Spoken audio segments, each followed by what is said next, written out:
جی وعلیکم السلام. جی کیسی ہیں بہن؟ ٹھیک ہیں آپ؟ خیر خیریت سے ہیں؟ جی ٹھیک ٹھاک شکر الحمدللہ. جی ماشاءاللہ. کیا جاننا چاہیں گی؟ جی میری نا بھتیجی کا نام ہے ام حبیبہ, تو اس کے جو ہے نا معنی پوچھنا چاہتی ہوں میں. ام حبیبہ, ٹھیک جی. ہے, بھتیجی کا نام ہے. جی ٹھیک ہے. اور جی اس کے جی. علاوہ کچھ جاننا چاہیں گے آپ؟ اور کیا کہتے ہیں, میرے ابو ہیں نا, تو مطلب ان کے پاس پیسہ تو بہت آتا ہے لیکن رکتا نہیں ہے. ٹھیک ہے, برکت مطلب نہیں ہے, پیسہ بہت ہاں آتا ہے جی تو رکتا بالکل نہیں ہے. ٹھیک ہے, بالکل بالکل ایسا ہی ہے. اور وہ مطلب ہم کہیں اچھی جگہ استعمال کرنا چاہتے ہیں تو اس سے پہلے کہیں اور ضائع ہو جاتا ہے. جی جی جی جی جی بالکل. جی بہت شکریہ جی, آپ ہمارے پروگرام کا حصہ بنے. جی مفتی صاحب روشنی فرمائیے جی, یہ انہوں نے پوچھا ہے کہ ام حبیبہ بھتیجی کا نام ہے. ام حبیبہ, ام کا معنی ہوتا ہے ماں, حبیبہ کا مطلب ہے, حبیبہ محبوبہ کے معنی میں ہے, پسندیدہ, جن سے محبت کی جائے. تو ام حبیبہ, حبیبہ کی ماں, یہ کنیت ہے. اس کو بعض لوگ بطور نام بھی استعمال کرتے ہیں, جیسا کہ انہوں نے اپنی بھتیجی کا نام ام حبیبہ رکھا ہے, تو یہ بالکل جائز ہے. ام حبیبہ, حبیبہ کی ماں, صحیح ہے. تو اگر لفظی ترجمہ ہم کریں گے تو اس کا یہ مطلب بنتا ہے حبیبہ کی ماں, یعنی اس لڑکی کی ماں جو کہ محبوب ہے, محبت کی جاتی ہے ان سے اور محبت کرنے والی ہے. دونوں مطلب اس کے درست ہیں. ایک تو یہ بات ہو گئی ام حبیبہ کے حوالے سے. اور دوسری بات جو انہوں نے کہی کہ پیسہ آتا ہے لیکن وہ ٹھہرتا نہیں, دوسری جگہوں میں چلا جاتا ہے, تو اس کے بارے میں یہ ہم عرض کرتے ہیں کہ پہلی بات تو یہ ہے کہ پیسہ حلال ذرائع سے حاصل ہو, اور دوسری بات یہ ہے کہ صلہ رحمی اس کے اندر اس کو یعنی کہ اولیت دی جائے. پیسہ آ جائے تو بہن, بھائی اور اقارب, والدین, ان پر سب سے پہلے خرچ کرنے کی کوشش کی جائے. جو بھی پیسہ آ گیا ہے تو سب سے پہلے والدین کا حصہ الگ کر دیا جائے, بہن بھائیوں کا حصہ الگ کر دیا جائے, اور جو اپنے لیے رکھا ہے وہ تو رکھا ہی ہے. تو انشاءاللہ اس سے برکت بھی آئے گی, اور برکت کے علاوہ اس کے اندر مزید اضافہ بھی آئے گا. اللہ کے نبی صلی اللہ علیہ وسلم کی حدیث ہے کہ جو شخص یہ چاہتا ہے کہ اس کی عمر میں اضافہ ہو یا پھر اس کے مال میں اضافہ ہو تو فَلْيَصِلْ رَحِمَهُ, وہ صلہ رحمی کرے, یعنی رشتہ داروں کے ساتھ حسن سلوک کرے. اور جو قریبی رشتہ دار ہیں وہ والدین ہیں, بہن بھائی ہے, اپنی اولاد ہے, ان کے ساتھ حسن سلوک ہو تو پھر انشاءاللہ مال کے اندر اضافہ, وہ برکت, معنویت, یہ چیزیں آ جاتی ہیں. اور اس کے اندر وہ یعنی کہ یہ جو مال نیکی کا ارادہ جہاں پر کیا جاتا ہے وہاں کے لیے مال بچتا ہی نہیں, تو یہ بات انشاءاللہ تعالیٰ پھر نہیں رہے گی. سب سے پہلے اپنے اہل و عیال اور اس کے بعد جو ہے وہ جناب شیخ مفتی نعمان حفظہ اللہ نے. مفتی صاحب کنٹینیو کرتے ہیں, کالر موجود ہیں ہمارے ساتھ. جی السلام علیکم ورحمۃ اللہ. وعلیکم السلام. کیسے ہیں ہستے خان صاحب؟ ٹھیک ہیں, خیر خیریت سے ہیں آپ؟ ہاں جی شکر اللہ کا. سر آپ کیسے ہیں؟ الحمدللہ الحمدللہ. آج کیا جاننا چاہیں گے آپ, کیا پوچھنا چاہیں گے؟ سر جی میرا سوال ہے مفتی صاحب سے کہ جب ہم نماز پڑھنے جاتے ہیں نا تو جماعت سے نہیں پڑھتے, علیحدہ پڑھنے پڑتی ہے نماز, تو فرض پڑھنے پڑتے ہیں. فرض کی آخری 2 رکعتوں میں سورت اخلاص یا کوئی اور سورت پڑھتے ہیں, وہ پڑھنی چاہیے یا نہ پڑھنی چاہیے؟ سورت فاتحہ پڑھ کے بعض بات کہتے ہیں کہ رکوع پر چلا جانا چاہیے. جی جی مفتی صاحب کنوے ہو گیا, آئی تھنک سوال آپ تک پہنچ گیا. جی اس پر روشنی فرمائیے. جی آپ اگر فرض پڑھ رہے ہیں یا نفل پڑھ رہے ہیں, جی وضاحت کیجیے. جی تو دونوں صورتوں میں فرض نماز کی آخری 2 رکعتیں جو ہوں یا علیحدہ علیحدہ وہ یعنی اپنے طور پر اگر پڑھ رہا ہے تو دونوں صورتوں میں پڑھنا بھی جائز ہے, نہ پڑھنا بھی جائز ہے. دونوں صورتیں, حدیث میں یہ بھی تذکرہ ملتا ہے کہ آپ نے نہیں پڑھی آخری 2 رکعتوں میں صورتیں, اور حدیث میں اشارے یہ بھی موجود ہیں کہ پڑھی جاتی تھی. وہ کیسے کہ صحابہ کرام باقاعدہ بیان کرتے ہیں کہ آپ صلی اللہ علیہ وسلم کی جو ظہر کی پہلی 2 رکعتیں تھیں وہ لمبی اور دوسری 2 چھوٹی. اچھا, اور عصر کی پہلی 2 رکعتیں جو ہیں وہ ظہر کی دوسری 2 رکعتوں کے برابر, اور عصر کی جو آخری رکعتیں ہیں وہ اس سے بھی چھوٹی, عصر کی پہلی 2 رکعتوں سے. اس سے کیا مطلب نکلا کہ اگر ظہر کی آخری 2 رکعتیں اور عصر کی پہلی 2 رکعتیں برابر ہوں تو اس کا مطلب یہی ہے نا کہ آپ ظہر کی دوسری 2 رکعتوں میں کچھ تلاوت فرماتے تھے، اسی وجہ سے دونوں برابر ہو سکتی ہیں. تو اس سے یعنی اشارہ موجود ہے کہ آپ پڑھ بھی سکتے ہیں، اور یہ بھی اشارہ موجود ہے کہ نہ بھی پڑھیں تو خیر ہے، یعنی اس میں جواز رکھا گیا ہے. جی تو اس طریقے سے آپ کر لیں، اس کو لے لیا جائے، پڑھ لیا جائے. جی مفتی صاحب آپ کوئی وہ بات کالر سے پہلے کوئی بات کر رہے تھے. تو شیخ مفتی نعمان صاحب نے ایک تو جمعے کے متعلق بات کہی تھی، دوسری بات میں یاد بھول گیا، جمعے سے متعلق تہجد کی اذان کے حوالے سے. جی بالکل.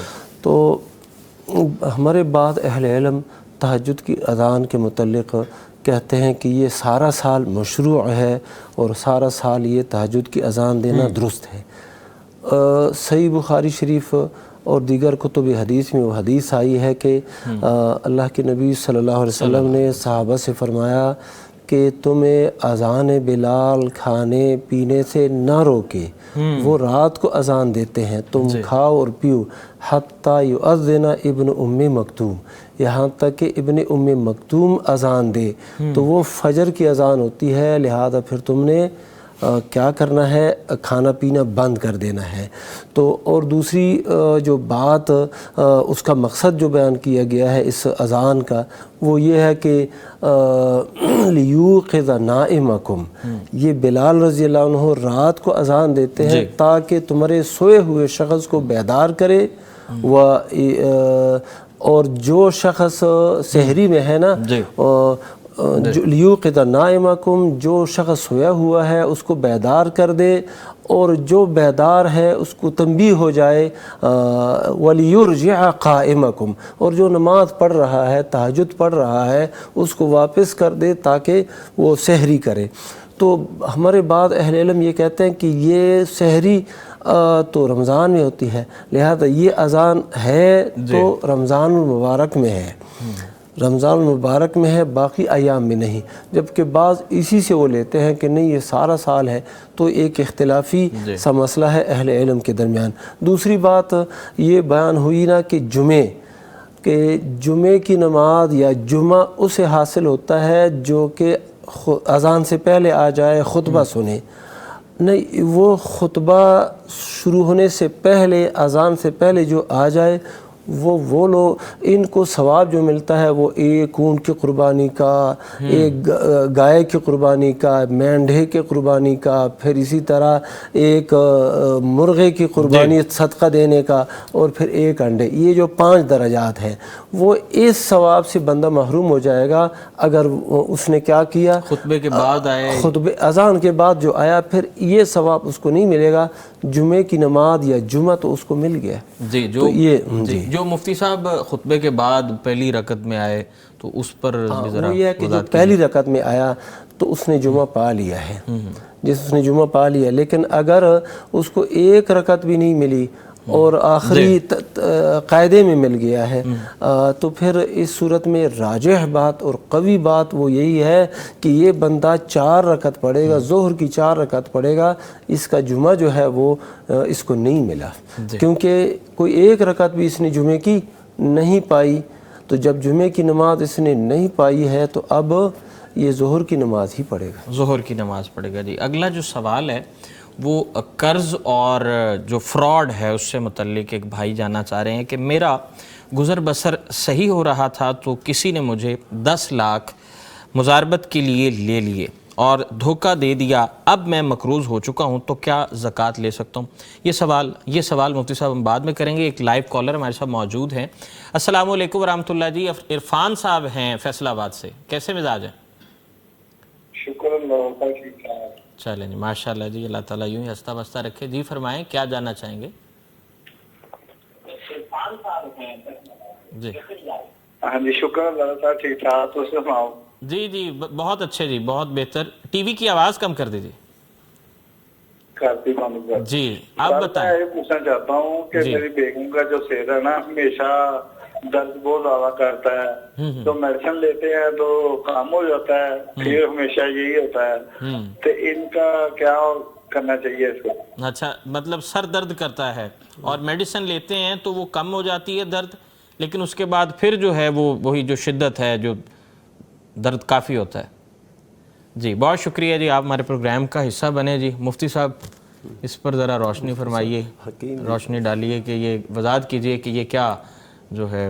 جی پہلے تو ظاہر ہے میڈیکل ٹیسٹ وغیرہ یہ کروائی ہوں گے یقیناً انہوں نے، تو اس کے باوجود بھی جو چیز پکڑی نہ جا سکے ڈاکٹر سے، لیبارٹری سے، ٹیسٹ سے، اس کا مطلب ہے کوئی ایسا عرضہ لاحق ہے جس کا روحانی امراض سے تعلق ہے. تو اس میں ظاہر ہے جو روحانی امراض ہیں، جو کیمروں کی، جو سکین کی وہ نہیں آتے اس میں، تو اللہ تعالیٰ جو ہے ان سے شفا دینے والا ہے. اس کا مطلب اللہ کو یاد کرنا چاہیے. اگر خامند اپنی بیوی کو دم کرے گا، اس سے بڑا پیر اور کون ہو سکتا ہے. بالکل ایسا ہی ہے. اس کی تو درد ویسے ہی عادی رہ جائے گا. ایسی رہے.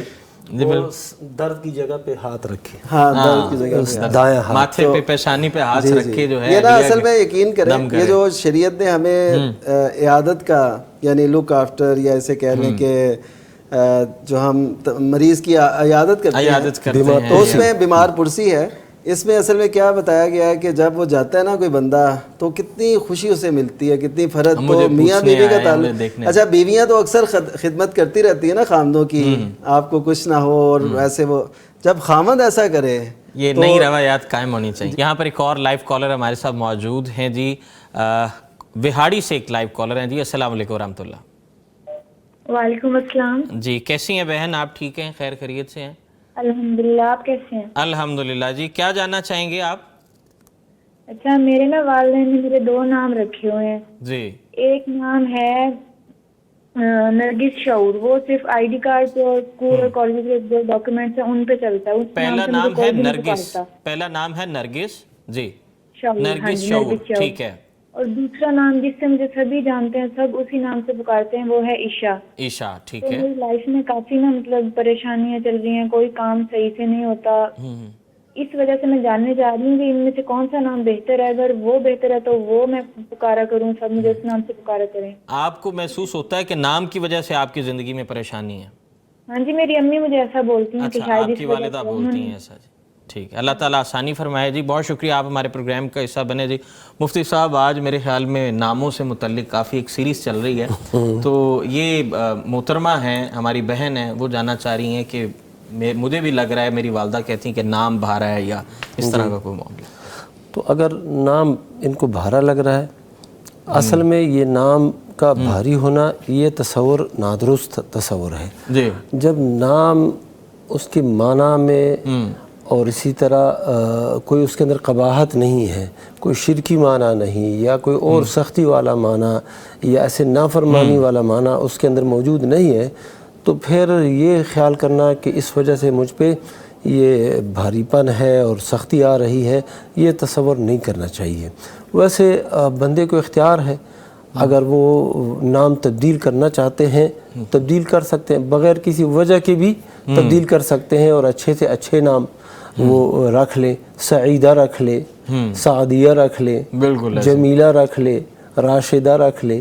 تو یہ ایسے اچھے اچھے نام ہیں وہ رکھ لے، انشاءاللہ تعالی اللہ آسانی فرمائے گا. اور یہ ان کو جو وہم ہے، یہ وہم بھی دور ہو جائے گا. ہاں جی. اور جو شیخ صاحب نے، شیخ مفتی نعمان حفظہ اللہ نے جو اس شوہر صاحب کو جو دعا بتائی، اعوذ بعزت اللہ و قدرتہ من شر ما تجدین و تحاذرین، اگر وہ ان الفاظ میں کہے تو مزید سونے پہ سہاگا. انی اعیذک بعزت اللہ و قدرتہ من شر ما تجدین و تحاذرین. تو سبحان اللہ، یہ معنی یہ ہو جائے گا کہ بے شک میں تجھے اللہ کی پناہ میں دیتا ہوں، اے میری جان، اے میری بیوی، اور اس کی قدرت میں اس شر سے جو تم پاتی ہو اور محسوس کرتی ہو اور اس سے یعنی ڈر رہی ہو. تو یہ اس کا یہ معنی بن جائے گا. تو یہ زبردست ہے انشاءاللہ. جی جی جی بہت شکریہ جی. فضیلت الشیخ مفتی عبدالولی خان صاحب، مفتی نعمان فاروقی صاحب ہمارے ساتھ ملک کے نامور مفتیان کرام موجود ہوتے ہیں. پروگرام کا جو وقت ہے وہ ختم ہو چکا ہے جی. انشاءاللہ ایک بار پھر آپ کی خدمت میں حاضر ہوں گے پیر اور جمعرات کی شب. انشاءاللہ آپ کی اور ہماری ملاقات ہوگی. آپ بھی ہمارے پروگرام کا حصہ بن سکیں گے، بن پائیں گے، اگر آپ نیچے دیے گئے جو نمبرز ہیں، جو اسکرین پر دیے گئے نمبر ہیں، یہاں پر رابطہ کر کے، اور اس کے ساتھ ساتھ ہمارے پیج جو پیغام ٹی وی ہے اس کو بھی فالو کر سکتے ہیں، وہاں پر جو بھی آپ کی کیوریز ہیں ان کو ہم اپلوڈ کرتے ہیں جی. تو انشاءاللہ ضرور ملاقات ہوگی. یہیں پر اپنے میزبان ارسلان اعظم کو اجازت دیں، میری ٹیم کو دیں اجازت. اللہ نگہبان. فاسألوا أهل الذكر إن كنتم